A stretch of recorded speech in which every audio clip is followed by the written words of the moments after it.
नमस्कार। सुनो कहानी श्रृंखला के अंतर्गत प्रस्तुत है कहानी उत्तरदायित्व, जिसके लेखक हैं भगवती चरण वर्मा जी। मैंने एक काम किया, अच्छा या बुरा इससे कोई प्रयोजन नहीं। अब प्रश्न उठता है कि मैंने वह काम क्यों किया। अपने उस कर्म का उत्तरदायी स्वयं मैं हूं, सब लोग यह कहेंगे और साधारण तर्क से उनका यह कहना गलत भी नहीं है। पर ऐसी भी परिस्थितियां आ सकती हैं जबकि यह काम करने के लिए मैं प्रेरित या विवश किया जाता हूं। ऐसी अवस्था में मेरे उस काम का उत्तरदायित्व किस पर है, मुझ पर या मुझे प्रेरित अथवा विवश करने वाले पर। यहाँ पर मतों में विभिन्नता मिलेगी। कुछ कहेंगे कि उत्तरदायित्व मुझ पर है और कुछ कहेंगे कि उत्तरदायित्व प्रेरित करने वाले पर है। एक और भी मत है, और यद्यपि उस मत के मानने वालों की संख्या धीरे धीरे कम होती जाती है, पर वह मत ऐसा नहीं है कि हंसी में उड़ाया जा सके। उस मत के हिसाब से मेरे किसी भी काम का उत्तरदायित्व न मुझ पर है और न किसी दूसरे व्यक्ति पर। मेरे प्रत्येक साधारण अथवा असाधारण कर्म का उत्तरदायित्व उस पर है जिस पर कर्म करने वाले को रचने का उत्तरदायित्व है। इस मत वाले को अंग्रेजी में फैटलिस्ट कहते हैं और हिंदी में भाग्यवादी कहते हैं। यहाँ पर यह कहना अनुचित न होगा कि यदि मैं भाग्यवादी बन सकूं तो जगदीश की आत्महत्या से मेरे हृदय में जो द्वंद्व मचा हुआ है वह शांत हो जाए। जगदीश ने आत्महत्या की, लोगों ने यह खबर अखबारों में पढ़ी और भूल गए। जगदीश अनाथ था, इसलिए उसकी मृत्यु पर कोई रोया भी नहीं। उसके मित्रों में से कुछ ने कहा, बेचारा कितना अच्छा था, उसके मरने से बड़ा दुख हुआ। और कुछ ने कहा, कितना बेवकूफ था, दुनिया बेवकूफों के लिए नहीं है। यहाँ तक कि जिसके लिए जगदीश ने आत्महत्या की थी, उसने जब यह खबर सुनी तो कुछ उदास होकर कहा, कितना पागल था, भगवान उसे शांति दे।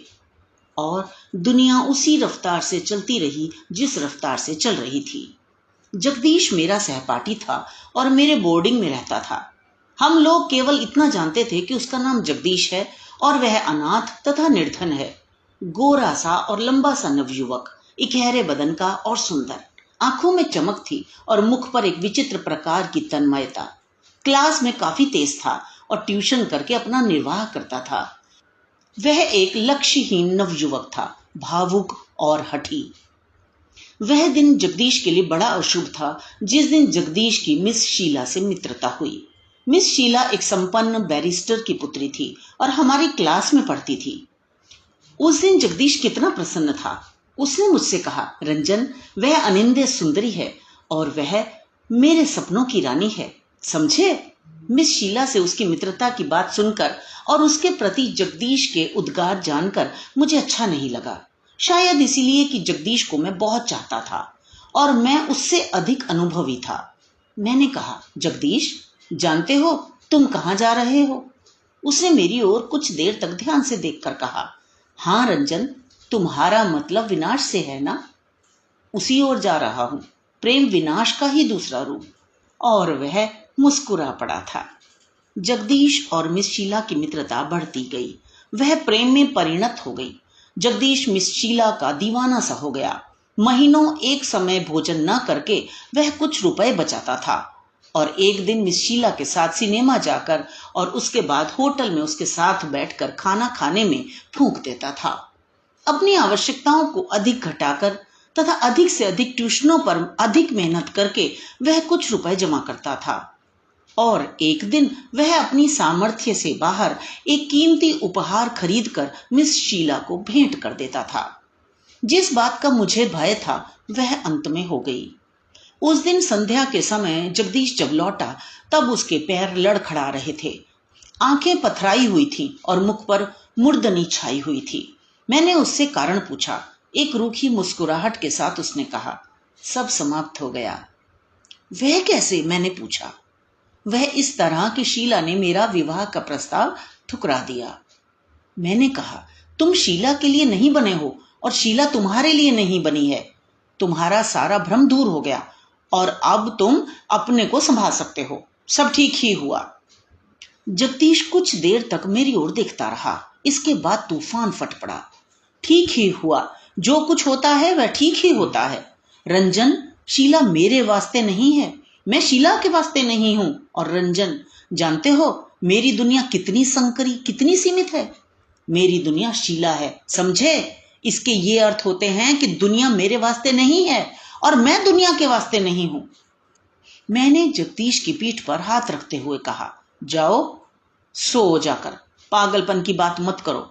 धीरे धीरे दुख दूर हो जाएगा और तुम स्वयं अपने को समझने लगोगे।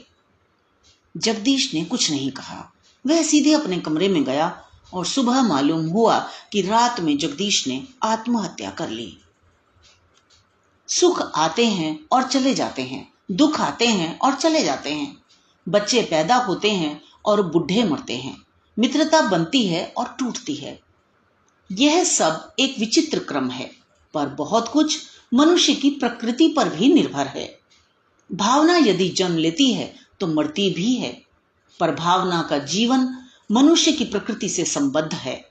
कुछ प्रकृतियां ऐसी हैं जहां किसी भावना का जीवन क्षणिक रहता है और कुछ प्रकृतियां ऐसी हैं जहां भावना का जीवन काफी अधिक होता है, कभी कभी मनुष्य के जीवन से भी अधिक। 2 महीने के अंदर ही बहुत लोग जगदीश को भूल गए, पर मैं उसे नहीं भूल सका। एक दिन सुना कि मिस शीला का विवाह होने वाला है। मिस शीला से मेरा परिचय था और जगदीश की आत्महत्या के पहले मेरी उससे अच्छी खासी घनिष्ठता थी। जगदीश की मृत्यु के बाद मैंने मिस शीला से बातचीत नहीं की।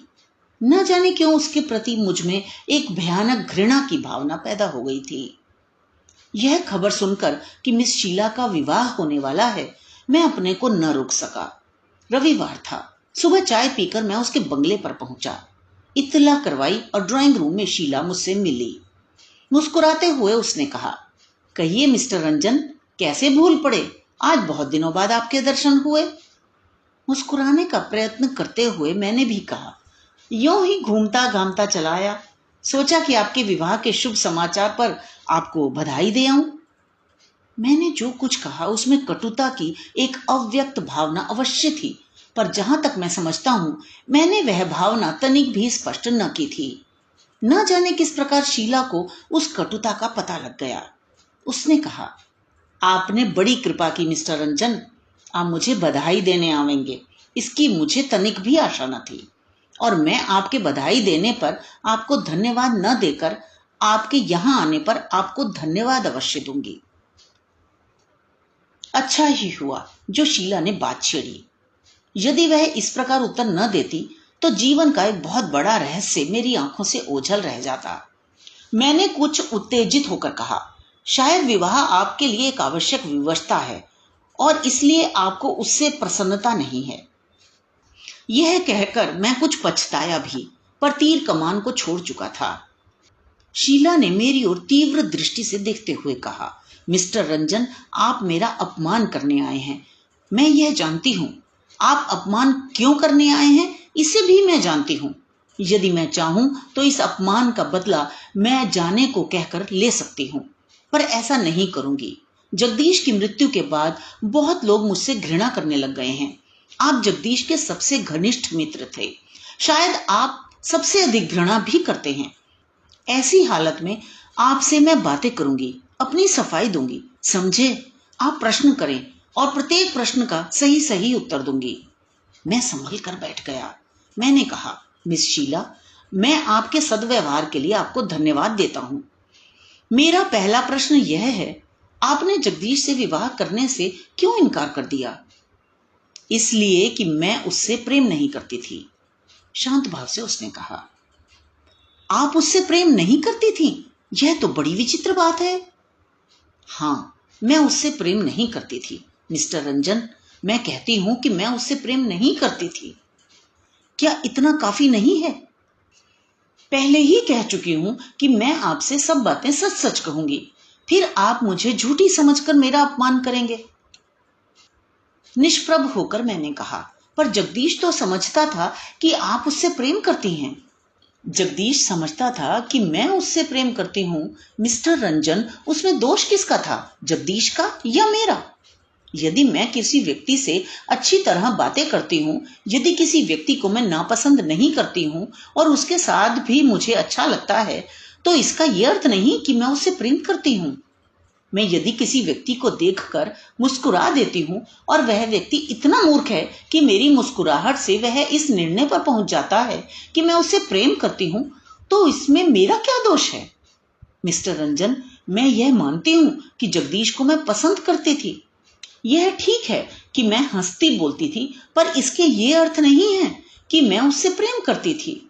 जगदीश ही क्यों, न जाने कितने लोग मेरे यहाँ आते हैं, न जाने कितने युवक मेरी मुस्कान के प्यासे मेरे दरवाजे खड़े रहते हैं और मैं प्रत्येक व्यक्ति से बातें करती हूँ, उनको अपनी मुस्कान बांटती हूँ, पर प्रेम तो मैं एक ही से कर सकती हूँ, सबों से नहीं। हाँ, पर आप पूछेंगे कि तुम ऐसा क्यों करती हो? इसका भी उत्तर मेरे पास है। यह इसलिए कि मुझे अच्छा लगता है। अपने चारों ओर प्रणय भिखारियों की भीड़ देखकर मुझे बुरा क्यों लगे? मुझे अपनी सुंदरता पर, अपनी मोहिनी शक्ति पर गर्व होता है। मिस्टर रंजन, आप ही बताइए कि यदि आपको घेर कर 10-20 सुंदर युवतियां खड़ी हो जाएं, तो क्या आपको अच्छा ना लगेगा? आप ठीक कहती हैं, धीरे से मैंने कहा। अब सवाल आता है कि मुझे अच्छा क्यों लगता है। यह तो मानव प्रकृति है, या यदि आप उसे मानवीय दुर्बलता कहें तो इसमें भी मुझे कोई आपत्ति नहीं है। फिर आप यह पूछेंगे कि मैं उन लोगों पर यह क्यों नहीं स्पष्ट कर देती हूं कि मैं उनसे प्रेम नहीं करती। मुझे केवल इसमें सुख मिलता है कि वे मेरी पूजा करें, मेरे इशारों पर नाचें, कि मैं उन्हें अपना खिलौना बनाकर खेलूं। इसका भी उत्तर स्पष्ट है मिस्टर रंजन, हम सब खेलना चाहते हैं। जीवन स्वयं ही एक खेल है।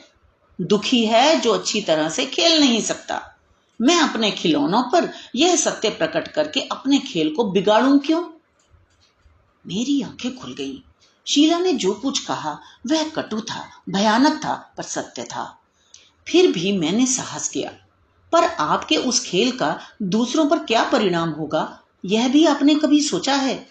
आपकी यह अर्थहीन मुस्कान अथवा क्षणिक भावना से प्रेरित चुंबन दूसरे का कितना अहित कर सकेंगे, इस पर भी कभी ध्यान दिया है? मैं मानता हूं कि खेलना सब पसंद करते हैं, पर मनुष्य के भविष्य से खेलना उसके प्राणों से खेलना है। मिस शीला, यह कितना भयानक है, कितना अमानुषिक है। शीला हंस पड़ी, पर उसकी हंसी में माधुर्य नहीं था, एक पैशाचिक कर्कशता थी। मनुष्य के भविष्य से खेलना, मनुष्य के प्राणों से खेलना, इस पर आपको आश्चर्य होता है। पर मैं आपसे पूछती हूं, कौन उनसे नहीं खेलता? क्या पुरुष स्त्री के प्राणों से नहीं खेलता? क्या वह स्त्री को गुलाम बनाकर नहीं रखना चाहता? मिस्टर रंजन, अपने समाज में आप वेश्याओं का स्थान तो जानते ही होंगे। ये वेश्याएं हैं कौन? ये वेश्याएं कभी सच्चरित युवतियां थीं, जो सुख चाहती थीं, मान चाहती थीं और प्रतिष्ठा चाहती थीं।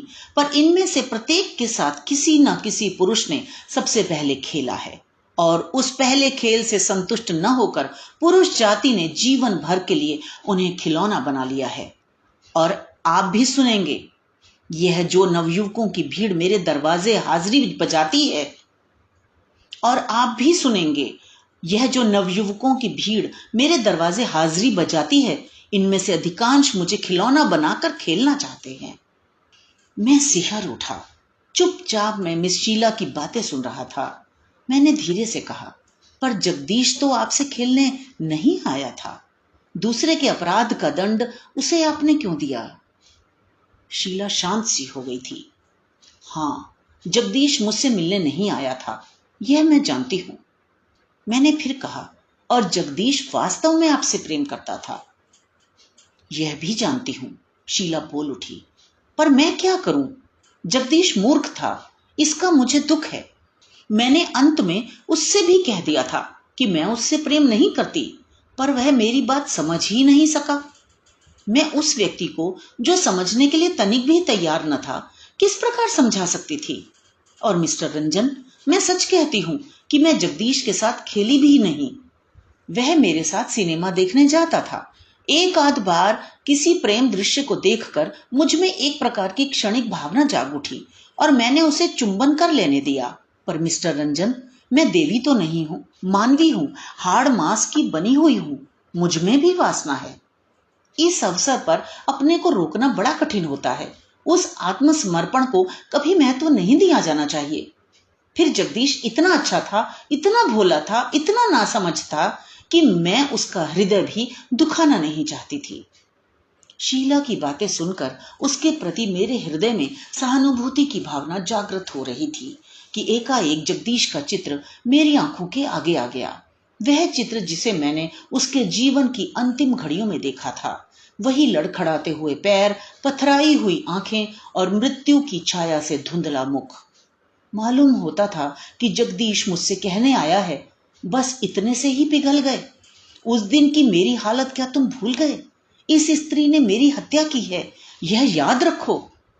और मेरी सारी कोमलता जाती रही। मैंने रूखे स्वर में कहा, आप उसका हृदय दुखाना नहीं चाहती थी, पर आप उसकी हत्या करना चाहती थी मिस शीला। पता नहीं आप मुझे धोखा दे रही हैं या आप स्वयं अपने को धोखा दे रही हैं। शीला की कर्कशता लौट आई, पर इस समय उद्विग्नता के साथ नहीं, दबी हुई, गंभीर। मैं उसकी हत्या करना चाहती थी मिस्टर रंजन? आप मेरे साथ अन्याय कर रहे हैं। आप लोग समझते हैं कि जगदीश की आत्महत्या का उत्तरदायित्व मुझ पर है। मैं आपसे इतना कह चुकी हूं, फिर भी आप निष्पक्ष भाव से निर्णय नहीं कर रहे हैं। मैं जानती हूं आपसे कहीं अधिक कि पुरुष अधिक बलवान है, वह अधिक शक्तिशाली है। मैं यह भी जानती हूं कि प्रकृति से पुरुष स्वामी है और स्त्री गुलाम है। पर जब पुरुष गुलामी करने पर तुल जाए तो उसमें स्त्री का क्या दोष? यदि कोई पुरुष मेरे इशारे पर नाचे तो उसमें कमजोरी उसकी है, न कि मेरी। यदि पुरुष स्वयं अपना मूल्य न जाने तो मुझे क्या पड़ी है कि मैं उसका मूल्य बताऊं? शीला ने मेरी आंखों में अपनी आंखें गड़ा दी। वह निश्चल और अविचलित थी। उसके मुख पर आत्मविश्वास झलक रहा था। उसकी आंखों में चमक आ गई थी। उस समय उसका सुंदर मुख और सुंदर हो उठा था। और मिस्टर रंजन, यह भी याद रखिएगा कि मनुष्य स्वयं अपने कर्मों का उत्तरदायित्व है। भगवान ने उसे भले बुरे की पहचान करने की क्षमता प्रदान की है। वह अपना हित अहित समझ सकता है। यदि आप जगदीश के कर्मों का उत्तरदायित्व मुझ पर रख रहे हैं तो आप मेरे साथ तो अन्याय कर ही रहे हैं, पर जगदीश के साथ भी अन्याय कर रहे हैं। मैं जानता था कि मैं पराजित हुआ। शीला ने अपने पक्ष में अकाट्य तर्क दिए थे, पर एकाएक मुझे एक भूली बात याद आ गई। मैंने कहा, मिस शीला, आप जानती हैं कि जगदीश बहुत गरीब था। आप जानती हैं कि ट्यूशन पढ़ा पढ़ा कर वह निर्वाह करता था। लोगों का कहना है कि उसकी निर्धनता के कारण ही आपने उसके विवाह के प्रस्ताव को ठुकरा दिया था। ऐसी हालत में क्या आप बतला सकेंगी कि आपने उसके कीमती उपहार क्यों स्वीकार किए? रक्त से कमाए हुए उसके कुछ चांदी के टुकड़ों को आपने सिनेमा देखकर और होटल में खाना खाकर बेरहमी के साथ क्यों खर्च किया? मिस शीला का मुख एक क्षण के लिए पीला पड़ा, फिर लाल हो गया। वह उठ खड़ी हुई। उसने भर्राए हुए स्वर में कहा, मिस्टर रंजन, मैं समझती हूं कि काफी अपमानित होने पर भी मैंने आपकी सब बातों का उत्तर दिया, पर आप बहुत अधिक असभ्य होते जा रहे हैं। मेरे पास इतना समय नहीं है कि मैं आपके निरर्थक प्रश्नों का उत्तर दिए ही जाऊं। और वह तीर की भांति कमरे के बाहर निकल गई। तो ये तो थी कहानी। मुझे आशा है आपने आनंद लिया होगा। इसी तरह हमारे साथ जुड़े रहिए। तो मिलते हैं अगली कहानी में। धन्यवाद।